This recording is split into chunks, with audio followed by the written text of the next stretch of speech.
وہ مسکرائے اور آہستہ سے بولے، ایک دوسرا زاویہ نظر بھی ہے۔ میں نے عرض کیا، وہ کیا؟ وہ بولے کہ اللہ کا شکر۔ میں نے عرض کیا، جناب میں سمجھا نہیں۔ انہوں نے مسکرا کر میری طرف دیکھا اور پھر بولے، میں آپ کو حضرت موسیٰ علیہ السلام کا ایک واقعہ سناتا ہوں، آپ کو اس واقعے سے ساری بات سمجھ آ جائے گی۔ میں نے عرض کیا، جی فرمائیے۔ وہ بولے، حضرت موسیٰ علیہ السلام کوہ طور پر تشریف لے جا رہے تھے۔ آپ علیہ السلام کو راستے میں دو صاحب ملے۔ ایک صاحب نے آپ سے عرض کیا، میں بدحال ہوں، گھر میں فاقوں کی نوبت آ چکی ہے، آپ اللہ سے میرے لیے رزق کی دعا کیجیے گا۔ حضرت موسیٰ علیہ السلام نے اسے وعدہ کر لیا۔ دوسرا شخص آگے بڑھا اور عرض کیا، اے اللہ کے پیغمبر، میں اس بستی کا خوشحال ترین شخص ہوں، میرے پاس زرخیز زمین ہے، بکریوں اور بھیڑوں کے گلے اور گھوڑوں کے استبل ہیں، میرے پاس خادموں اور غلاموں کا لشکر ہے، اور اللہ نے مجھے اولاد کی خوشی سے بھی نوازا ہے۔ میں اب چاہتا ہوں کہ میرا زیادہ تر وقت اللہ کی عبادت میں گزرے، لیکن دنیا داری مجھے اتنی فرصت نہیں دے رہی۔ آپ اللہ سے درخواست کیجئے گا کہ وہ میرے اوپر سے دنیا داری کا بوجھ کام کر دے، تاکہ مجھے وقت ملے اور میں صدقے دل سے اللہ کی عبادت کر سکوں۔ حضرت موسیٰ علیہ السلام نے اس سے بھی وعدہ کر لیا۔ حضرت موسیٰ علیہ السلام کوہ طور سے واپس تشریف لائے تو دونوں اشخاص آپ کے راستے میں کھڑے تھے۔ آپ کو دیکھ کر بدحال شخص آگے بڑھا۔ آپ علیہ السلام نے اسے دیکھا اور فرمایا، اللہ نے تمہارے لیے پیغام بھجوایا ہے کہ تم کثرت سے میری نعمتوں کا شکر ادا کیا کرو، تمہیں خوشحالی مل جائے گی۔ اس شخص نے چونک کر آپ علیہ السلام کی طرف دیکھا اور غصے سے بولا، اللہ تعالیٰ نے مجھے دیا کیا ہے جس کا میں شکر ادا کروں؟ وہ مڑا اور واپس بستی کی طرف چل پڑا۔ دوسرا شخص آگے بڑھا اور عرض کیا، میرے لیے کیا حکم ہے؟ آپ علیہ السلام نے فرمایا، اللہ تعالیٰ نے تمہارے لیے پیغام بھجوایا ہے کہ تم میرے شکر میں کمی کر دو، تمہارا رزق کم ہو جائے گا، یوں تمہیں فرصت مل جائے گی۔ اس شخص نے ایک لمحہ سوچا اور اس کے بعد بولا، میں یہ کیسے کر سکتا ہوں؟ میرے اوپر اللہ تعالیٰ کا بے تحاشا کرم ہے، میں خود کو اللہ کے شکر سے کیسے باز رکھ سکتا ہوں؟ وہ بھی مڑا اور بستی کی طرف واپس چلا گیا۔ وہ خاموش ہو گئے۔ میں چند لمحے تک ان کی طرف دیکھتا رہا، وہ بھی خاموشی سے میری طرف دیکھتے رہے۔ میں نے شرمندہ لہجے میں عرض کیا، جناب مجھے اب بھی سمجھ نہیں آئی۔ انہوں نے کہکا لگایا اور فرمایا، خوشحالی اور سکون دو مختلف چیزیں ہوتی ہیں، لیکن یہ دونوں انسان کے لیے انتہائی ضروری ہوتی ہیں۔ اللہ کے رسول صلی اللہ علیہ وآلہ وسلم نے جہاں لوگوں کو سکون اور اطمینان کا طریقہ سکھایا تھا، وہاں آپ صلی اللہ علیہ وسلم اپنے لوگوں کی خوشحالی کے لیے بھی کثرت سے دعا کیا کرتے تھے۔ آپ صلی اللہ علیہ وسلم فرمایا کرتے تھے کہ غربت انسان کو کفر تک لے جاتی ہے۔ آپ غور کر لیجئے، انسان کو دولت اور سکون دونوں درکار ہوتے ہیں، اور یہ بھی حقیقت ہے کہ یہ دونوں چیزیں ایک دوسرے کی دشمن ہیں۔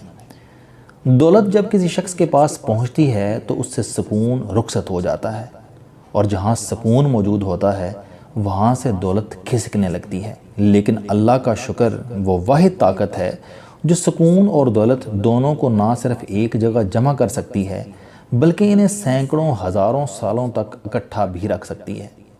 تم دنیا میں ان تمام خوشحال، دولت مند اور ترقی یافتہ لوگوں کو بے سکون پاؤ گے جو اللہ کی نعمتوں کا شکر ادا نہیں کرتے، اور تمہیں وہ تمام لوگ پرسکون اور مطمئن ملیں گے جن کی زبان پر اللہ کا شکر ہوتا ہے۔ وہ رک کر میری طرف دیکھنے لگے۔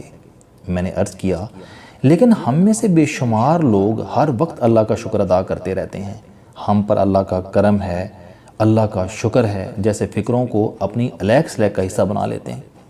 انہوں نے مسکرا کر میری طرف دیکھا اور بولے، صرف زبانی کلامی۔ ہم لوگوں نے شکر اور کرم کو اس طرح اپنی روٹین بنا لیا ہے جس طرح ہم ایک دوسرے کو دیکھ کر ہیلو ہائے یا سوری کہتے ہیں، اور یہ بھی ایک طرح کی منافقت ہے۔ میں نے عرض کیا، پھر شکر ادا کرنے کا کیا طریقہ ہونا چاہیے؟ انہوں نے فرمایا، ہمیں سب سے پہلے اللہ تعالیٰ کے انعامات کو تسلیم کرنا چاہیے۔ اللہ نے ہمیں صحت دی۔ دنیا کا ہر انسان 4000 بیماریاں لے کر پیدا ہوتا ہے، اور ان میں سے کوئی بھی بیماری کسی بھی وقت متحرک ہو سکتی ہے، لیکن اللہ تعالیٰ نے ہمیں ان بیماریوں سے بچا کر رکھا ہے۔ دنیا میں کھانا اتنا مشکل نہیں ہوتا جتنا اس کھائے ہوئے کو خارج کرنا مشکل ہوتا ہے۔ پانی کا وہ گھونٹ جو ہم ہمیشہ بے خیالی میں پیتے ہیں اور رزق کا وہ لقمہ جو ہم ٹی وی دیکھتے دیکھتے نگل جاتے ہیں، ہم نے کبھی اس کے بارے میں سوچا اگر یہ لقمہ اور پانی کا یہ گھونٹ ہمارے اندر رہ جائے، قدرت اسے اخراج کی اجازت نہ دے تو ہمارا کیا حشر ہو؟ تم اس تکلیف کا اندازہ تک نہیں کر سکتے۔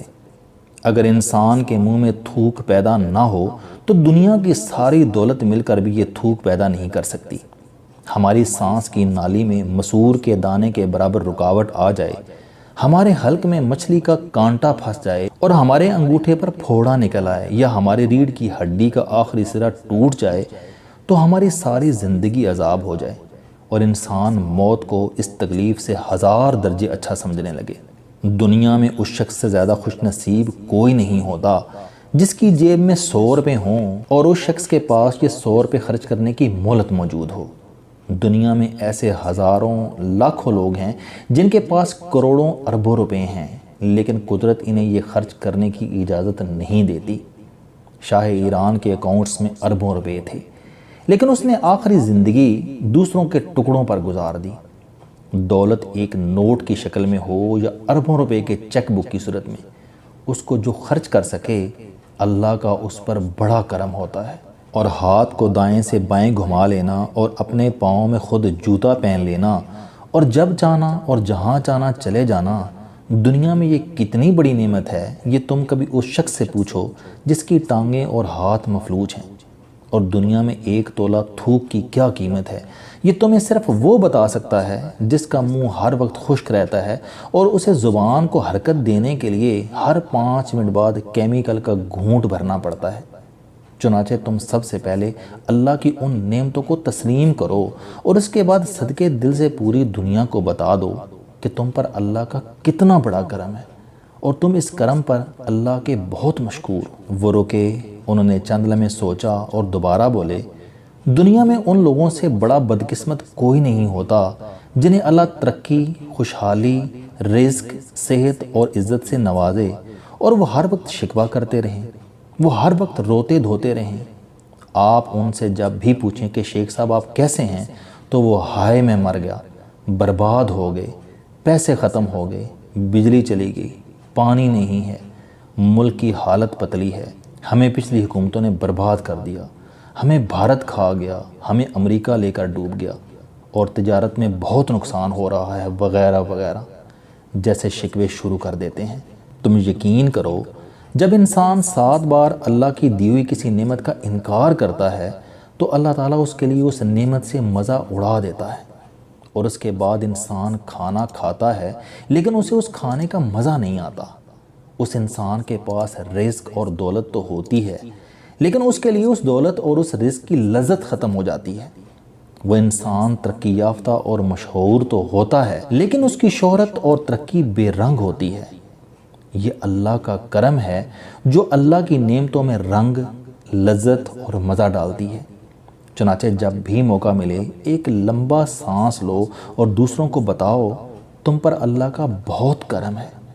ہمیشہ یہ کہو کہ اللہ کا بڑا ہی شکر ہے، اللہ کا بڑا ہی کرم ہے، اور کبھی اللہ کی نعمتوں کی موجودگی میں شکوہ نہ کرو، کیونکہ اللہ شکر کرنے والوں سے محبت اور شکوہ کرنے والوں سے ناراض رہتا ہے۔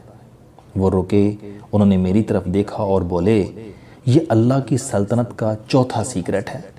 میں پہلے 3 سیکرٹ تمہیں پھر کبھی بتاؤں گا۔ السلام علیکم دوستو، علم دوستی چینل بنانے کا مقصد موٹیویشنل اور زندگی بدل دینے والی کہانیاں آپ تک پہنچانا ہے۔ مجھے خوشی ہے کہ آپ احباب کو یہ ویڈیوز بہت پسند آ رہی ہیں۔ کوئی بھی شخص جو مایوسیوں میں گھرا ہو یا کوئی بھی شخص جو اپنی زندگی مثبت انداز سے گزارنا چاہتا ہے، اس کے لیے یہ چینل لائف چینجنگ ثابت ہوگا۔ میرا دعویٰ ہے کہ کوئی بھی شخص اگر اس چینل کی ویڈیوز دیکھ اور سن لے گا تو اس کی زندگی بدل جائے گی۔ اگر آپ کو یہ چینل پسند آئے تو اسے سبسکرائب کرنا نہ بھولیں تاکہ ہر نئی آنے والی ویڈیو آپ تک پہنچ سکے۔ اس ویڈیو کو دوسروں تک ضرور پہنچائیں کیونکہ یہ صدقہ جاریہ ہے۔